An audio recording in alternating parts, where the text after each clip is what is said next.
ಸಾಯಿರಾಮ್. ಸಮರ್ಥ ಸದ್ಗುರು ಸಾಯಿನಾಥ್ ಮಹಾರಾಜ್ಗೆ ಜೈ. ನಮ್ಮ ಸಾಯಿ ಕುಟುಂಬದ ಎಲ್ಲ ಸಾಯಿ ಭಕ್ತರಿಗೆ ನಮಸ್ಕಾರ.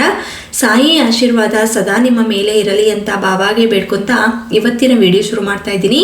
ಇವತ್ತಿನ ವಿಡಿಯೋದಲ್ಲಿ ಸಾಯಿಯಪ್ಪ ಏನು ಹೇಳ್ತಾ ಇದ್ದಾರಂದ್ರೆ, ಈ ಸಂತೋಷ ವಾರ್ತೆ ನಿನಗಾಗಿ.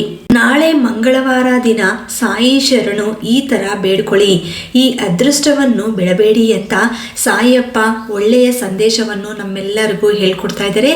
ಈ ದಿನ ಯಾರ್ಯಾರು ಈ ವಿಡಿಯೋನ ಪೂರ್ತಿಯಾಗಿ ನೋಡಿ ನಾಳೆ ಈ ಚಿಕ್ಕ ಕೆಲಸವನ್ನು ಆಚರಿಸುತ್ತಾರೋ ಅಂಥವ್ರ ಜೀವನದಲ್ಲಿ ಇರೋ ಕಷ್ಟಗಳೆಲ್ಲ ಕೂಡ ದೂರ ಆಗುತ್ತೆ ಅಂತ ಸಾಯಿಯಪ್ಪ ಆಶೀರ್ವಾದ ಮೂಲಕ ಈ ವಿಡಿಯೋ ನಿಮ್ಮೆಲ್ಲರ ಮುಂದಕ್ಕೆ ಬಂದಿದೆ. ಮತ್ತು ಎಲ್ಲರೂ ಕೂಡ ಇಂಥ ಅದೃಷ್ಟವನ್ನು ಬಿಡಬೇಡಿ, ತಪ್ಪದೆ ನಾಳೆ ಪ್ರಯತ್ನ ಮಾಡಿ. ಖಂಡಿತ ನಿಮ್ಮ ಜೀವನದಲ್ಲಿ ಇರೋ ಕಷ್ಟಗಳಿಗೆ ಸಾಯಿಯಪ್ಪ ಈ ಪರಿಹಾರ ಮೂಲಕ ನಿಮ್ಮ ಕಷ್ಟಗಳು ದೂರ ಮಾಡ್ತಾರೆ ಅನ್ನುವಂಥ ನಂಬಿಕೆಯಿಂದ ಎಲ್ಲರೂ ಪ್ರಯತ್ನ ಮಾಡಿ. ನಾಳೆ ಮಂಗಳವಾರ ದಿನ ಸಾಯಿಯಪ್ಪ ಹೇಳ್ತಾ ಇರುವಂಥ ಒಳ್ಳೆಯ ಮಾತು ಏನು ಅಂದರೆ, ಜೀವನದಲ್ಲಿ ಎಂಥ ಕಷ್ಟಗಳು ಎಲ್ಲರೂ ನೋಡಿರ್ತಾರೆ, ಆ ಕಷ್ಟಗಳನ್ನು ಕಣ್ಣಾರ ಅನುಭವಿಸ್ತಾ ಇರ್ತಾರೆ. ಅಂಥವ್ರ ಜೀವನದಲ್ಲಿ ಸಂತೋಷ ಅನ್ನೋದೇ ಇರಲ್ಲ.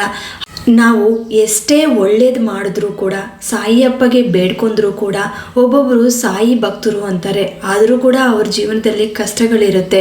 ಸಾಯಿಯಪ್ಪ ಮೇಲೆ ಪೂರ್ತಿ ನಂಬಿಕೆ ವಿಶ್ವಾಸದಿಂದ ಎಲ್ಲ ಪೂಜೆಗಳು ಮಾಡ್ಕೊತ ಸಾಯಿಯಪ್ಪ ಹೇಳುವಂಥ ಮಾತುಗಳು ಕೇಳುತ್ತಾ ಅವರ ಜೀವನದಲ್ಲಿ ಆಚರಿಸುತ್ತಾ ಇರ್ತಾರೆ. ಆದರೂ ಕೂಡ ಕಷ್ಟಗಳನ್ನೋದು ದೂರ ಆಗಲ್ಲ. ಇಂಥ ಪರಿಸ್ಥಿತಿಯಲ್ಲಿ ನಾವೇನು ಮಾಡಬೇಕು ಅನ್ನೋರು ಇವತ್ತು ಸಾಯಿಯಪ್ಪ ಹೇಳ್ತಾ ಇರೋಂಥ ಈ ಚಿಕ್ಕ ಕೆಲಸವನ್ನು ನಾಳೆ ಪ್ರಯತ್ನ ಮಾಡಿ. ಖಂಡಿತ ಸಾಯಿಯಪ್ಪ ಆಶೀರ್ವಾದ ನಿಮಗೆ ಸಿಕ್ಕೇ ಸಿಗುತ್ತೆ. ಮೊದಲು ನಮ್ಮ ಜೀವನದಲ್ಲಿ ನಾವು ಯಾವ ಥರ ಇದ್ದೀವಿ ಅಂದರೆ, ನಾವು ಒಳ್ಳೆಯದೇ ಮಾಡ್ತೀವ, ಎಲ್ಲರಿಗೂ ಕೂಡ ಒಳ್ಳೇದು ಮಾಡ್ತೀವ, ಒಳ್ಳೆ ಮಾತು ಮಾತಾಡ್ತೀವ, ಇಲ್ಲ ಅಂದರೆ ಕೆಟ್ಟ ಮಾತುಗಳು ಮಾತಾಡ್ತೀವ, ಬೇರೆಯವ್ರ ಬಗ್ಗೆ ಕೆಟ್ಟದಾಗಿ ಮಾತಾಡ್ತೀವ. ಇದೆಲ್ಲ ನೀವು ಯೋಚನೆ ಮಾಡಬೇಕು. ನಾವು ಸಾಯಿ ಭಕ್ತರು ಆಗಿದ್ರೂ ಕೂಡ ಈ ಥರ ಮಾತಾಡಿದ್ರೆ ಖಂಡಿತ ಕಷ್ಟಕಾಲ ಅನ್ನೋದು ಇದ್ದೇ ಇರುತ್ತೆ. ನಾನು ನನ್ನ ಕುಟುಂಬಿಕರ ಜೊತೆ ಸಂತೋಷವಾಗಿ ಬಾಳಬೇಕು ಅನ್ನೋ ಆಸೆ ಎಲ್ಲರಿಗೂ ಇರುತ್ತೆ. ಆದರೆ ಮನೆಯಲ್ಲಿ ಏನೋ ಒಂದು ತೊಂದರೆಗಳು, ಏನೋ ಒಂದು ಪ್ರಾಬ್ಲಮ್ ಅನ್ನೋದು ಬರ್ತಾ ಇರುತ್ತೆ. ಎಲ್ಲರ ಮನೆಯಲ್ಲೂ ಆರ್ಥಿಕ ಸಮಸ್ಯೆ ಅನ್ನೋದಿರುತ್ತೆ. ಯಾರೋ ಒಬ್ಬರು ಅಂದರೆ ಅವ್ರ ಮನೆಯಲ್ಲಿ ಜಾಬ್ ಮಾಡಿಲ್ಲ ಅಂದರೆ ಅವ್ರಿಗೆ ದುಡ್ಡು ಹೆಂಗೆ ಬರುತ್ತೆ, ಅವರ ಜೀವನ ಹೆಂಗೆ ನಡೆಯುತ್ತೆ. ಹಾಗಾಗಿ ಕೆಲವೊಬ್ಬರಿಗೆ ಉದ್ಯೋಗ ಅನ್ನೋದೇ ಸಿಗಲ್ಲ, ಕೆಲವೊಬ್ಬರು ಮನೆಯಲ್ಲಿ ಮಕ್ಕಳಿರಲ್ಲ, ಕೆಲವೊಬ್ಬರ ಮನೆಯಲ್ಲಿ ಗಂಡ ಹೆಂಡತಿ ಸಮಸ್ಯೆ ಇರುತ್ತೆ, ಕೆಲವೊಬ್ಬರ ಮನೆಯಲ್ಲಿ ಅಕ್ಕ ತಂಗಿರ ಸಮಸ್ಯೆ ಇರುತ್ತೆ.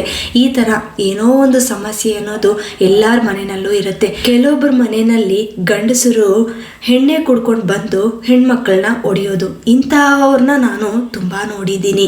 ಈ ಥರ ಪ್ರಾಬ್ಲಮ್ಸ್ನ ಫೇಸ್ ಮಾಡ್ತಾ ಇರೋ ಅಂಥವರು ಖಂಡಿತ ಸಾಯಿಯಪ್ಪನೇ ನಿಮಗೆ ಕಾಪಾಡುತ್ತಾರೆ. ಯಾಕಂದರೆ ಅವರ ಆಶೀರ್ವಾದ ಇದ್ದರೆ ಖಂಡಿತ ಇಂಥ ಸಮಸ್ಯೆಗಳೆಲ್ಲ ಕೂಡ ದೂರ ಆಗುತ್ತೆ. ಅವರ ನಾಮಸ್ಮರಣೆ ಮಾಡ್ತಾ ಇರಿ.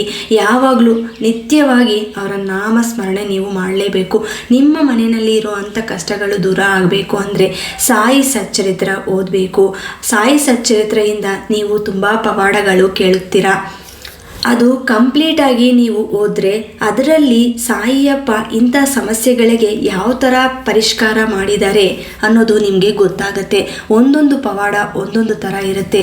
ನೀವು ಓದ್ತಾ ಹೋದರೆ ಎಲ್ಲ ನಿಮಗೆ ಅರ್ಥ ಆಗುತ್ತೆ. ನಿಮಗೆ ಏನೇ ಸಮಸ್ಯೆ ಬರಲಿ, ಎಂಥದೇ ಕಷ್ಟ ಬರಲಿ, ಆ ಸಮಯದಲ್ಲಿ ಸಾಯಿ ನಾಮ ಸ್ಮರಣೆ ಮಾಡಿ, ನಿಮ್ಮ ಮನಸ್ಸಿನಲ್ಲೇ ಸಾಯಿ ಜಪ ಮಾಡಿ. ಆವಾಗ ನಿಮ್ಮ ಕಷ್ಟ ದೂರ ಆಗುತ್ತೆ. ಸಾಯಿಯಪ್ಪನೇ ಪಕ್ಕದಲ್ಲಿ ಕೂತ್ಕೊಂಡು ನಿಮ್ಮ ಕೆಲಸಗಳೆಲ್ಲ ಕೂಡ ಸಕ್ಸಸ್ ಆಗಿ ಫುಲ್ಫಿಲ್ ಮಾಡ್ತಾರೆ. ಇನ್ನು ನಿಮ್ಮ ಸಮಸ್ಯೆ ಏನಾದರೂ ಇದ್ದರೆ ಅದಕ್ಕೆ ಯಾವುದೋ ಒಂದು ರೂಪದಲ್ಲಿ ಬಂದು ಆ ಸಮಸ್ಯೆಗೆ ಪರಿಷ್ಕಾರ ಅನ್ನೋದು ಕೊಡ್ತಾರೆ. ಇದು ಕೂಡ ಸಾಯಿಯಪ್ಪ ಆಶೀರ್ವಾದ ಮೂಲಕ ನನ್ನವರೆಗೂ ಬಂದಿದೆ ಅಂತ ನೀವು ತಿಳ್ಕೊಳ್ಳಿ. ಈ ಪವಾಡ, ಈ ಚಮತ್ಕಾರ ಸಾಯಿಯಪ್ಪ ಯಾವ ಥರ ಮಾಡ್ತಾರೆ ಅನ್ನೋದು ಅರ್ಥ ಮಾಡ್ಕೊಳ್ಳಿ.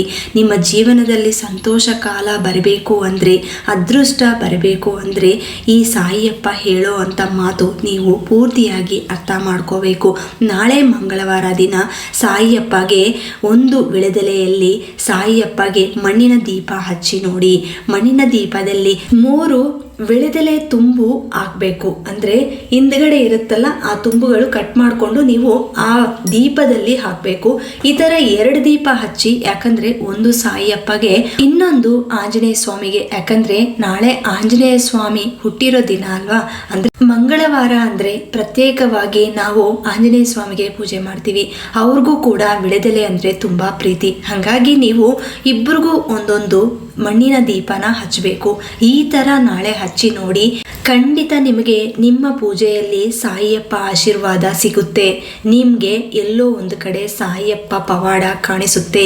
ಇದು ನನ್ನ ನಂಬಿಕೆ. ಯಾಕಂದರೆ ನಾನು ಪ್ರಯತ್ನ ಮಾಡಿದ್ದೀನಿ. ನಾನು ಈ ದೀಪದಲ್ಲಿ ನೀವು ಅಬ್ಸರ್ವ್ ಮಾಡಿದ್ರೆ, ನಾನು ರೌಂಡ್ ಹಾಕಿದ್ದೀನಿ ವೈಟಲ್ಲಿ. ನನಗೆ ವಿಳೆದೆಲೆಯಲ್ಲಿ ಸಾಯಿಯಪ್ಪ ಮುಖ ಕಾಣಿಸ್ಕೊಂಡಿದೆ. ಅದಕ್ಕೆ ನಾನು ಈ ಫೋಟೋನ ನಿಮಗೆ ತೋರಿಸಿದ್ದೀನಿ. ಎಲ್ಲರೂ ಕೂಡ ತಪ್ಪದೇ ಪ್ರಯತ್ನ ಮಾಡಿ, ಯಾಕಂದರೆ ತುಂಬ ಒಳ್ಳೆಯದಾಗತ್ತೆ.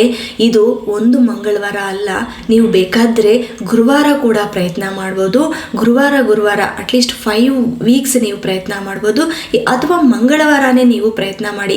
ದಿನ ಇವತ್ತೇ ಮಾಡಬೇಕು ಅನ್ನೋದು ಏನಿಲ್ಲ.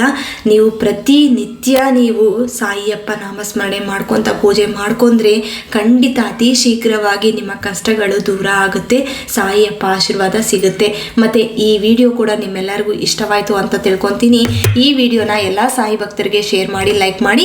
ಹೊಸದಾಗಿ ನಮ್ಮ ಚಾನಲ್ನ ವೀಕ್ಷಿಸುತ್ತಿದ್ದವರು ದಯವಿಟ್ಟು ಸಬ್ಸ್ಕ್ರೈಬ್ ಮಾಡಿಕೊಂಡು ಸಪೋರ್ಟ್ ಮಾಡಿ.